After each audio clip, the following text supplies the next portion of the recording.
Hello everyone. In this lesson we're going to take a look at balancing equations. Now I alluded to this in the previous lesson where I was putting on coefficients to show that the number of atoms of each element doesn't change. And we have to do that because mass is conserved in chemical reactions. That's the law of conservation of mass, which tells us no mass is gained or lost in a chemical reaction, much like the law of conservation of energy. We don't gain any energy, we don't lose any energy, it just changes types. So in a chemical reaction we don't gain any mass or lose any mass, we just change what types of matter we have. And we do that by changing how things are bonded. But we don't actually change the number of any type of atom in the reaction. So if I started with 17 atoms of hydrogen, I have to end with 17 atoms of hydrogen. That doesn't mean they're going to be in the same compound. They can be in lots of different compounds. That's how we get new matter, right? The bonds change. That changes the substances, but the atoms themselves remain the same element. So we balance chemical equations to show that they obey the law of conservation of mass. And we do that with coefficients.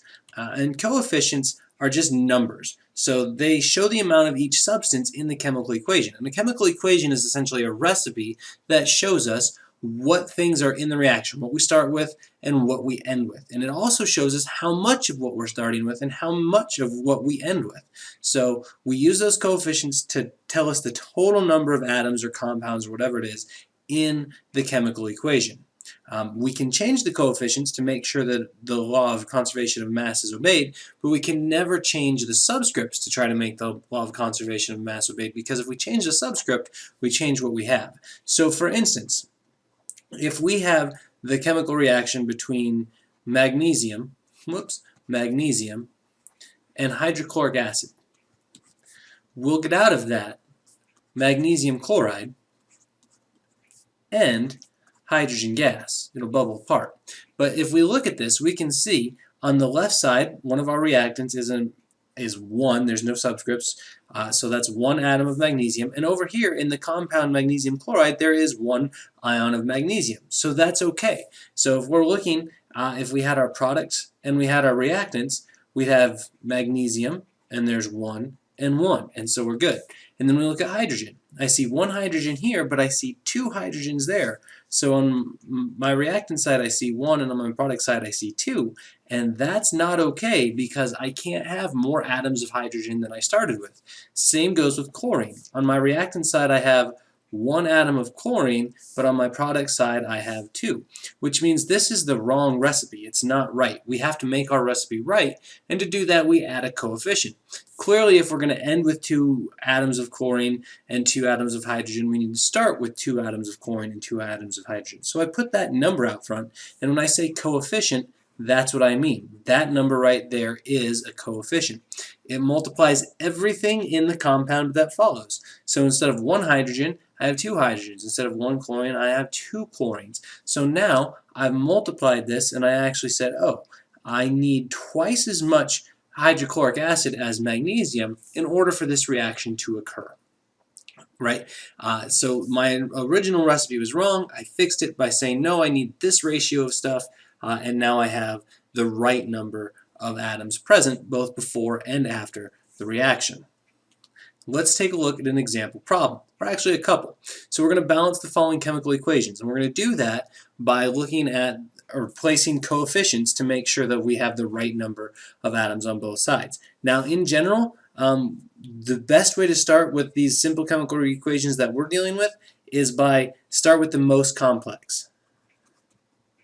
So start with most complex substance. So I don't care if it's on the reactant side or if it's on the product side. We are going to look at the most complex one first, because if we get to the end and we change the most complex one, it's going to affect the most stuff. So right here is the most complex thing because it's got the most stuff in it. It's got 2 hydrogens and 2 oxygens, and they're bonded together, so if I multiply anything here, it changes the amount of everything. So I look at hydrogen first, and I see there's 2 hydrogen atoms here, and there's 2 hydrogen atoms here, which gets me, okay, sounds good. But then I see 2 oxygen atoms here, and 1 plus 2 is 3 oxygen atoms over here. That's a little tricky because oxygen appears in 2 different places, but we can deal with it. Now, how am I going to get 3 oxygen atoms on the left side? Well, I could multiply it by 1.5, but I don't like dealing with fractions. And so instead I'm going to get an even number of oxygens over here.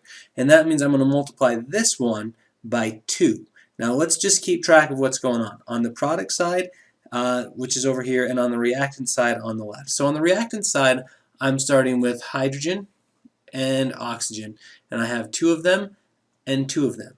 And on the product side, I originally had 2 hydrogens and 3 oxygens. And now I just multiplied this H2O by 2, which means now I actually have 4 hydrogens, and I have 1, 2, 3, 4 oxygens, because 2 plus 2 is 4. So I've changed the number of things on the product side. That doesn't really solve my problem because 2 does not equal 4. I know I need twice as much hydrogen to start with. So now I see that I'm going to need 2 of these as well. And now 2 times 2 is 4, so I've got 4 hydrogens, and 2 times 2 is 4, so I've got 4 oxygens. And so now it is balanced. I have the same number of each element on the reactant side and on the product side. So I can see 2 molecules of H2O2 will break apart into 2 molecules of water and 1 molecule of oxygen. Let's take a look at another example. In this one, we have a double replacement reaction happening, as opposed to that single replacement reaction. Or no, that was a decomposition reaction up above. And so, if we see we've got 1 magnesium over here. Oh, well, we should identify our most complex substance first. So, it could be this one, or it could be this one. It's probably this one. We've got 2 sodiums. And this SO4, it's tempting to look at that and go, we have a sulfur and 4 oxygens.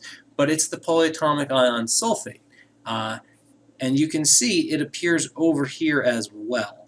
And because of that, we don't actually want to consider it as multiple things. It is the polyatomic ion sulfate. We only have one of them.